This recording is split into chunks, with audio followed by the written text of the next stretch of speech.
¿Qué título se llama? ¿Nada o qué? Que también es médico.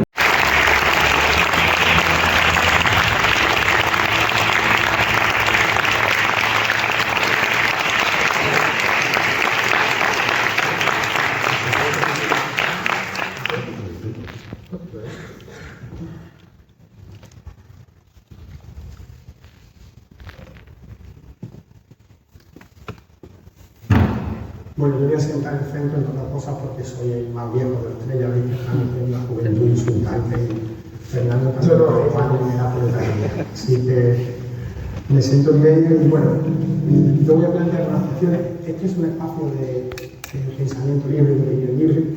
Cuando terminemos de hablar, no fueron durante 45 o 50 minutos de África, de solidaridad y reflexionar sobre eso, vamos a abrir un turno de preguntas para que preguntéis todo lo que queráis y le preguntéis a ellos dos todo lo que queráis sobre cualquier tema, porque no siempre uno tiene la oportunidad de tener a monstruos de este calado y ellos además son personas que son libres opinadores, gracias a Dios, y en este sentido os responderán seguro con brillantez.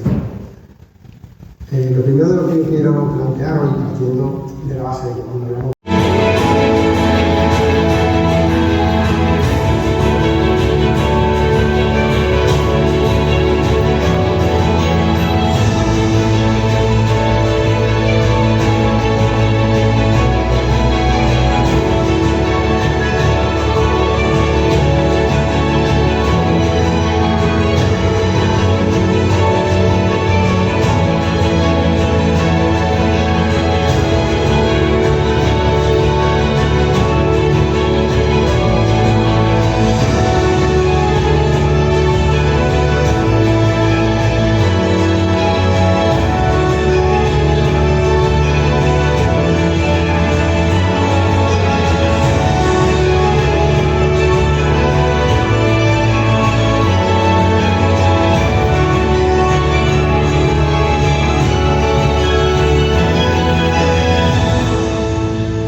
pero que también a lo largo de la historia, sí que nos tendríamos que ir muy atrás, también lo ha practicado, pero es un poco lógico en la cuestión geopolítica, es decir, cuando un país deja de tener protagonismo, otro ocupa su lugar.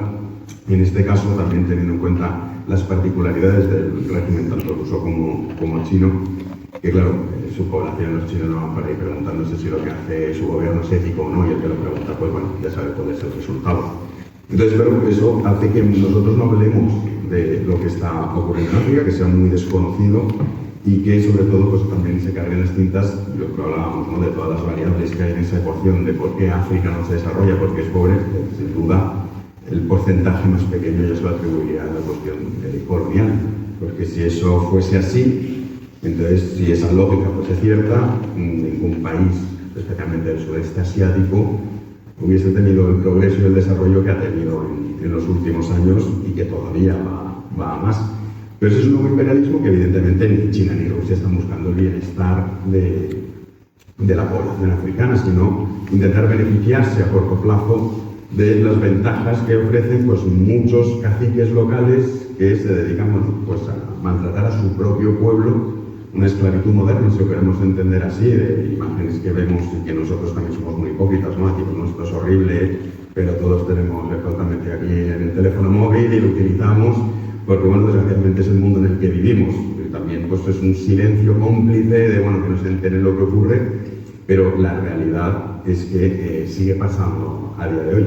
No tiene tanta mala imagen porque como no obedece a la agenda ideológica, pues claro, y entonces Estados Unidos ya no está tan presente, el caso de Francia lo está abandonando, los británicos lo abandonan hace más tiempo, que también, como decía Fer, todavía quedan, y cuando van a ciertos países, pues vean un trabajo de decir, bueno, aquí británicos, pero lo están haciendo. Ahora bien, yo no creo que vaya a ser algo positivo, y también, al igual que Francia, se ha ido escopetado, porque claro, es muy complejo estar ahí, mejor que tú, no lo sabe nadie porque has estado muchas veces.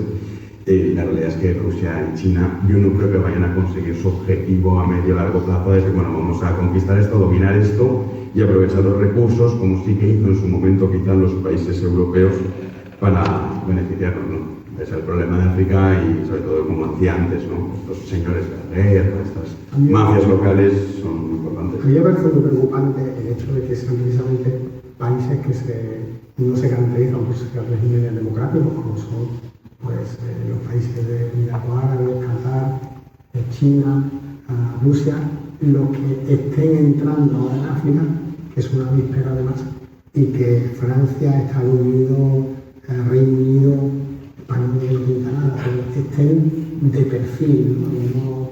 Pero eso lo vimos con Gaddafi. O sea, yo recuerdo Gaddafi, todo el mundo sabía, pero por la expresión, que es como un artículo comentando, que era nuestro hijo de puta. Todo el mundo sabía lo que era Gaddafi, todo el mundo sabía lo que hacía Gaddafi, pero como nos interesaba, pues le aplaudíamos. Yo recuerdo que venía aquí, montaba sus años y sus rollos, y los recibíamos a Aznar, le dábamos una cosa, y todo, ¡ay, qué maravilla, Gaddafi, qué bueno eres! Y cuando dejó de interesar, pues no, pues este ya no es nuestro hombre. El caso también de Egipto con Mubarak. O sea, Mubarak era el nuestro. Cuando empezó la cosa a complicarse, dijeron, no, vamos a hacer que esto sea democrático, que eso también quizás es un error por parte nuestra, creer que nuestra forma de vivir, nuestras formas de gobierno se pueden implementar sobre el papel. O sea, es decir, es como, y de Somalia está mal, pues vamos a adaptar la constitución suiza, y Somalia será Suiza. No es tan sencillo, ¿no? Y en ese sentido, pues bueno, como para que lo vimos, luego vienen los hermanos musulmanes, y estos son peligrosos, pues así sí, otra vez otro dictador que es el nuestro. Al final, el mundo geopolítico es muy interesante, pero desde el punto de vista ético es lamentable. Desgraciadamente es así, siempre ha sido así. Y lo que es que si tú no te ocupas, digamos, de esos problemas, otros vendrán, en este caso China y Rusia, que aprovecharán ese vacío de poder, de la manera que tú has dejado, para ellos hacer lo que consideren oportuno y lo que a ellos les beneficie, evidentemente sin tener en cuenta el futuro de la población africana, que les importa poco o nada. El papel colonizador que han tenido las diferentes potencias en cuanto a la colonización que han llevado a cabo en África. Y no solamente en extraer minerales o recursos o construir diferentes infraestructuras y demás, sino en infundar, educar, digamos, unas costumbres, una moral en esa sociedad que estaban colonizando. Y no sé si es uno de esos puntos a tener en cuenta como factor que pueda explicar la falta de desarrollo en el continente africano.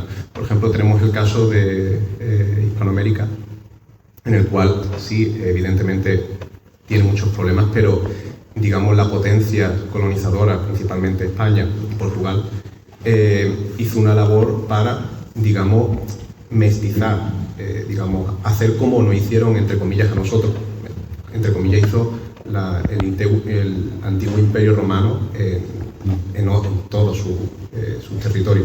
Entonces, sería un poco que me digáis un poco vuestra opinión sobre este punto en concreto, que me parece un poco interesante, y qué podría hacerse, digamos, porque entiendo que, y ya voy a intentar terminar, que la solución no es dar dinero, construir edificios gratis, una mal llamada ONG, sino como por ejemplo la labor que hace César de enseñar, educar, para que la gente de allí invierta en ese tipo de lugares, que crezcan por sí mismos y puedan ser cirujanos, arquitectos o cualquier experto y no tengan la necesidad de irse.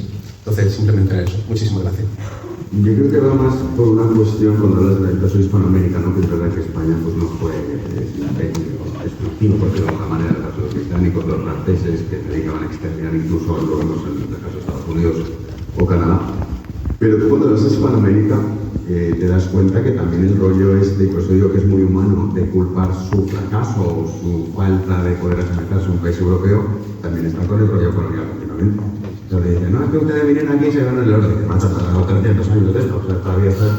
Y de hecho cuando vas a esos países muy curiosos, ¿no? Porque te enseñan pues, la iglesia que hicieron los españoles, el edificio tal que hicieron los españoles y dices, vale, ¿qué habéis hecho vosotros en 200 años?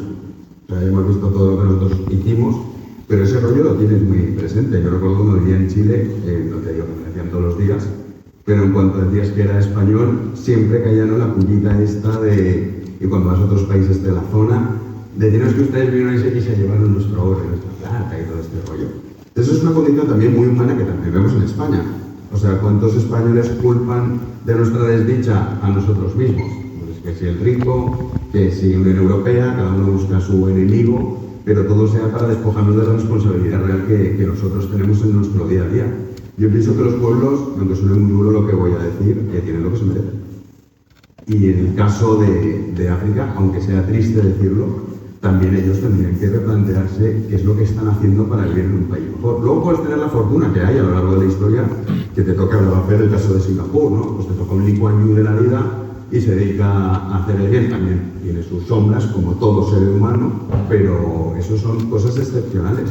Lo normal no es eso. ¿Te puede pasar? Pues sí, puedes tener la fortuna de que te toque un gobernante que esté incluso por encima de la moral de la población y se dedica a hacer el bien por el resto de sus conciudadanos. Pero son excepciones a lo largo de la historia. Entonces yo creo que la cuestión esta en el caso tenemos el caso de López Obrador, de México, que es un ejemplo perfecto de cómo continuamente, en cuanto pueden, oye, esto no va bien, pero es que los españoles hace 300 años se llevaron el oro.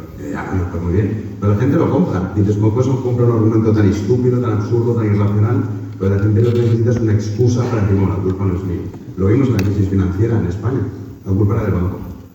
Ya, también, no digo que los bancos sean, obviamente, ONGs buenas, no las otras que hemos hablado mal, pero ciertamente la culpa también sería suya. Usted no miraba lo que firmaba, o quizás le interesaba mirar al otro lado porque le daban el 100% de la hipoteca en 200.000 euros, entonces bueno, no voy a vivir como un rico sin serlo, y luego ahí es que me han estafado. Entonces bueno, pero es una condición muy humana, ¿eh? No culparía particularmente que los hispanoamericanos hagan eso porque nosotros también lo hacemos. Lo que pasa es que evidentemente nuestra situación es distinta, pero a diario tienes muchísimos ejemplos y si te das cuenta todas estas ideologías que han nacido, muchas de ellas, en el caso del feminismo, por ponerlo algo más cercano, parte de esa premisa.